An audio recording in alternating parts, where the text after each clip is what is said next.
Hi everyone, this is audap. Let's check out Arcade Archive's Xevious on Nintendo Switch. It's a busy day today on the eShop with the Nintendo Direct being over, so there's a lot of stuff we got to cover. And we haven't played our Switch in a little while, so this is nice. Anyway, let's review it. Xevious is actually one of my favorite games, although you can get this on another collection. Actually, both the games released today on Arcade Archives you can get on the NAMCO collection, so this is a bit of a redundancy to have this on here. I'd really only suggest that if you, if you just want one title, even buying two titles, the two titles came out today may not be like, economically, efficient versus just buying one of the NAMCO collections. But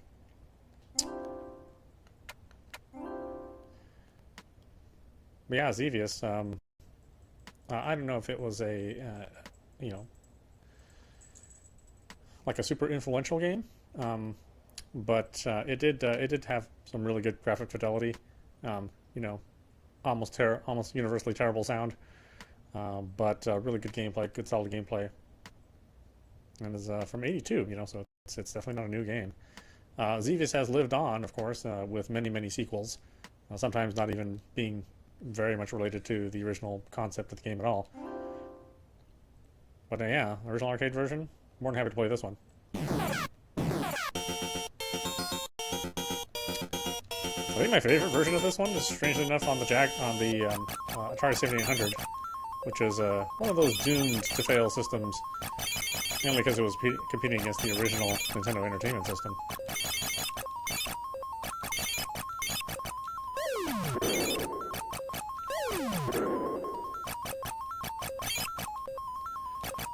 But yeah, this is in the age of competing games, so there's no real ending to Xevious.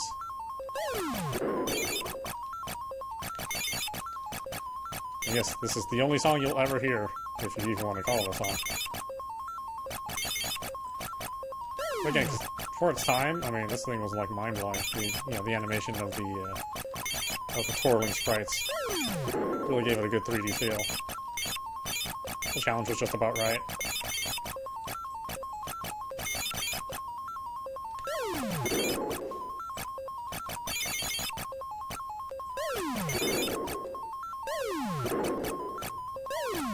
Again, having a ground missile is not innovative, right? Because we saw that with many other games at the time. But again, just the presentation is really what made this game stand out.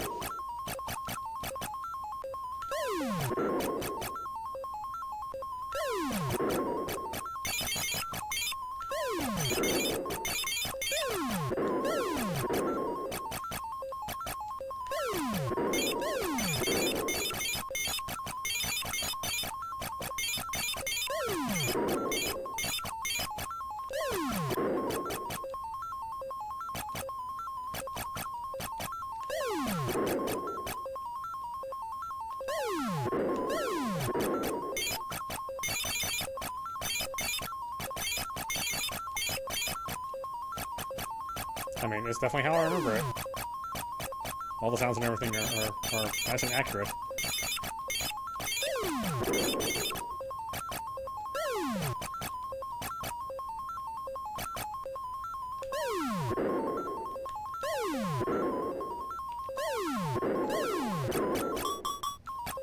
Yeah, these are things that always stuck out in my mind, the floating rectangles. Just nice smooth animation on them. Especially given the time. See, all the music has to stop while the one sound effect plays. It's so funny to think that that this music didn't bother me at the time of the release. But now that I listen to it, it's just like, man, that song is droning.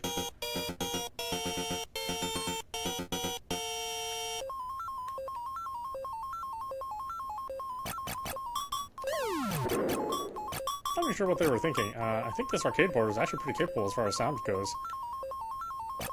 Having all those, those tiny sample sounds is cool stuff.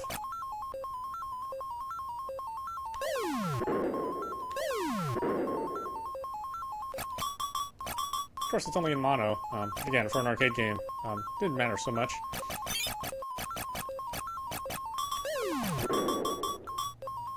Because arcade games were really about competing for volume versus, you know, high sound quality.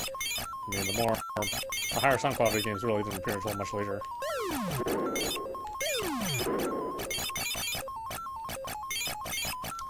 I think Xevious is the thing that made me like fascinated with the Nazca lines, since they're represented here.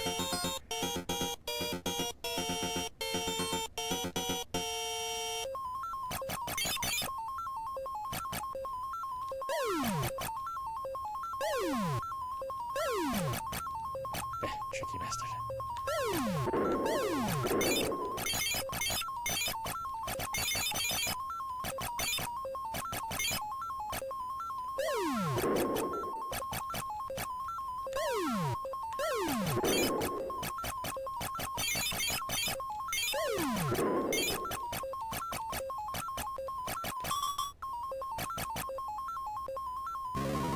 No!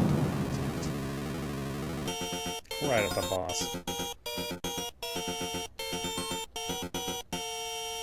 Although the boss is relatively simple, since it's just the one weak point, you just drop the bomb on it.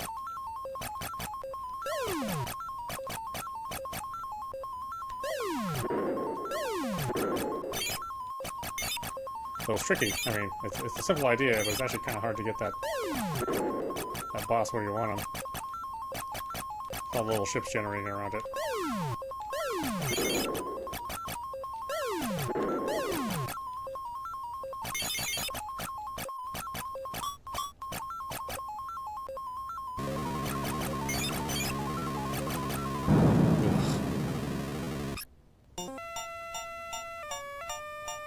And like I said, the sound is, you know, not great.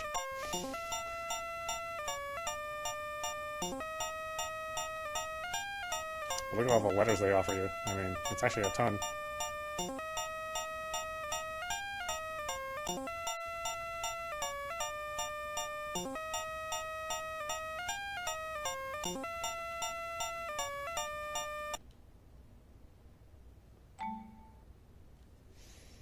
Ugh, you can get past the first phase. I mean, it's a sufficiently challenging game, too. Not too hard, you know, and you can get better because it is strictly patterns. Not like they change this stuff up a lot. There's some slight intelligence to the characters or to the enemy, but nothing that's that would throw you off as far as getting the game memorized and you know, attaining a fairly high score.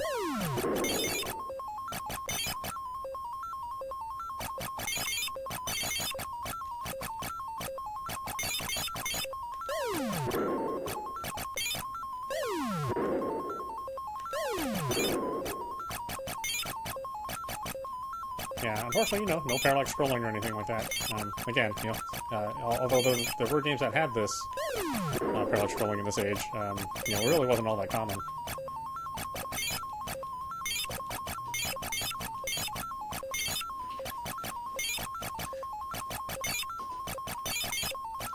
It is funny to think that, you know, NAMCO was always on the kind of the cutting edge of graphics.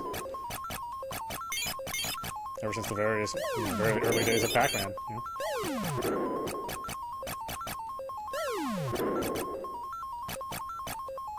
Which is the other game that was released today. And, you guys know how much I love Pac-Man. I love Pac-Man. Even the original, you know, I know people like Miss Pac-Man more, but I love the original as well. Still not particularly good at it, but, yeah.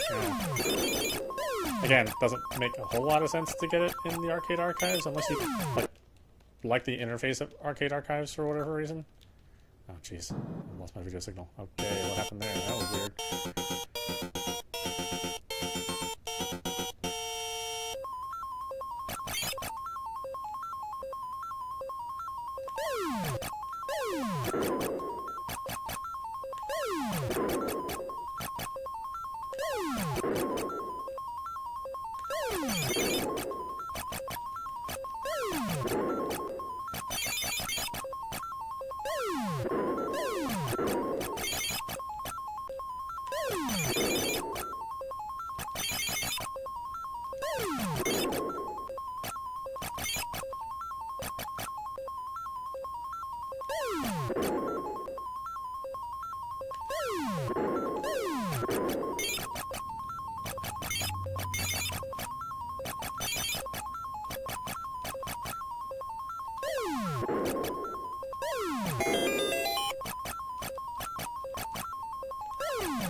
It is funny to think too that they're just rectangles flipping around, but the way they animate them make them look cool.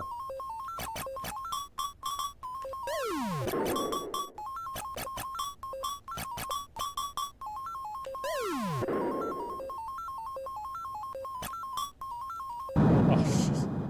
Like ran into it.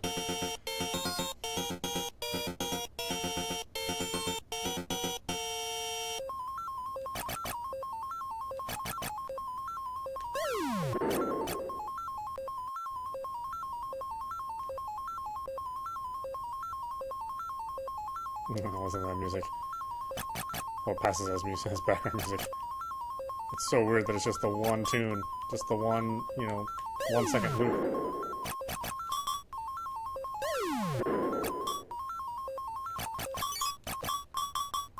It might not even be a full second, the loop.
It's also interesting that this is just basically one long stage.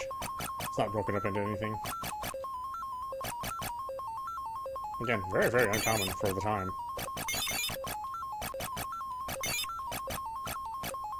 And I know that, again, I know that the animation seems primitive by today's standards, but this was actually very well animated for the era of the game it's in. 82, there wasn't like a lot of very sophisticated games at all.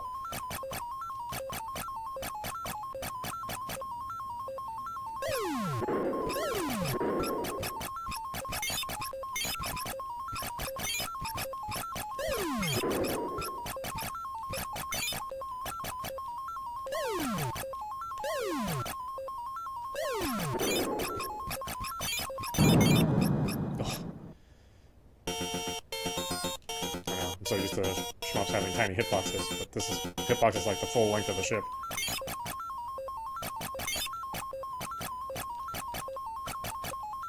X-wings. Or not X-wings.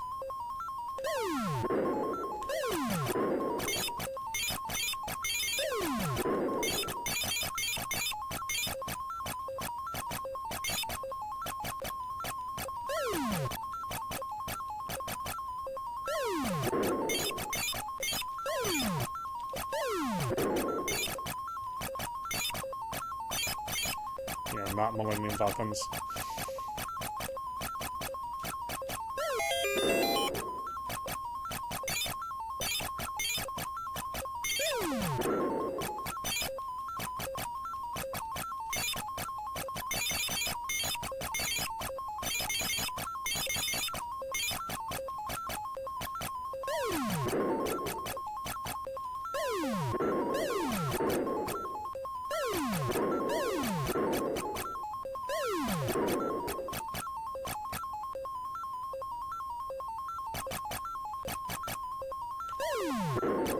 Yeah, even the NES version was, quite inferior to this arcade version.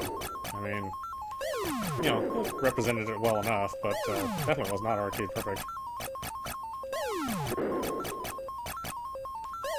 A few games on the NES were, the arcades were just way more advanced than that hardware was.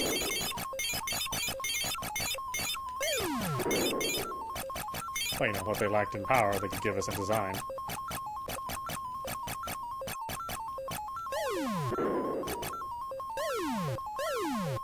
You guys are so sneaky. I don't want to die.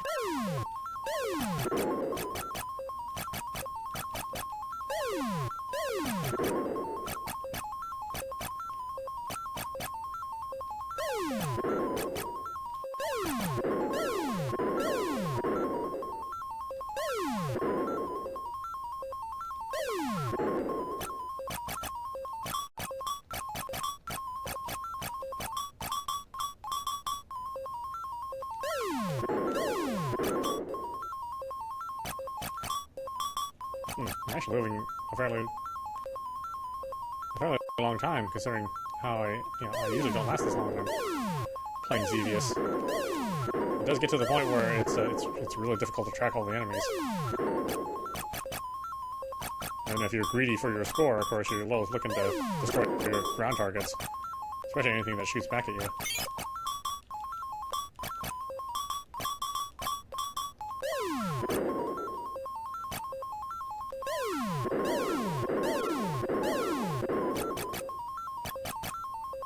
Yeah, it's fascinating to think that ancient peoples were drawing these, these huge murals that the modern people were unaware of until flights out to the area became more common. People started noticing the murals on the flights in, but definitely couldn't tell on the ground what it was.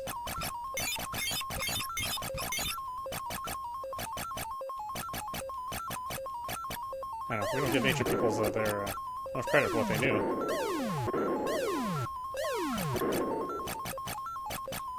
Or how well they could design something. Even if they were using the stars as a guide, still pretty impressive.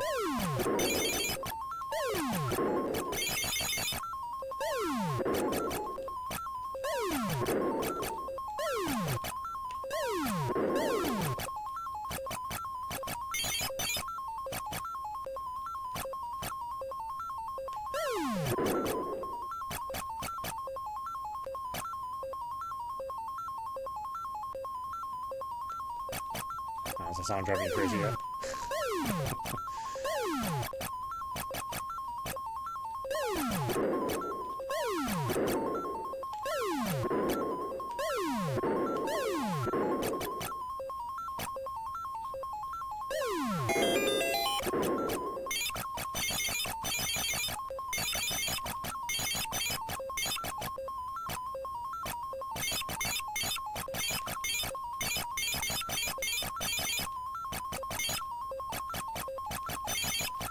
I forget which version of the game it was that, like the home version, where every time you would shoot, it would start the background music over and over again. That would drive me nuts.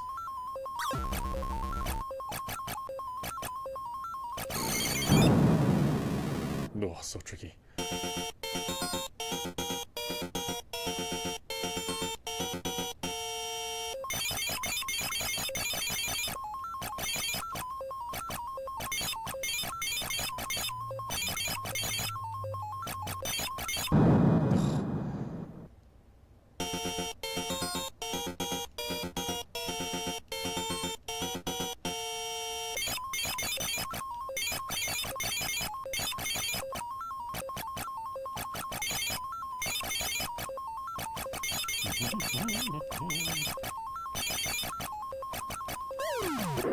Oh boy. Getting hectic. I thought there was a way to get rid of these. Maybe I was mistaken. You get to shoot the bomb right as they come together. It's tough to do.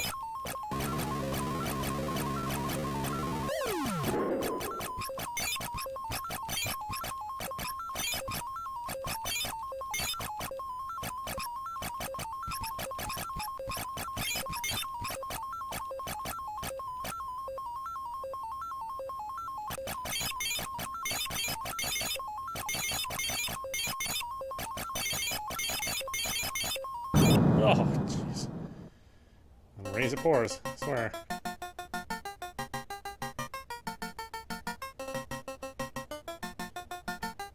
That rule will never change throughout time.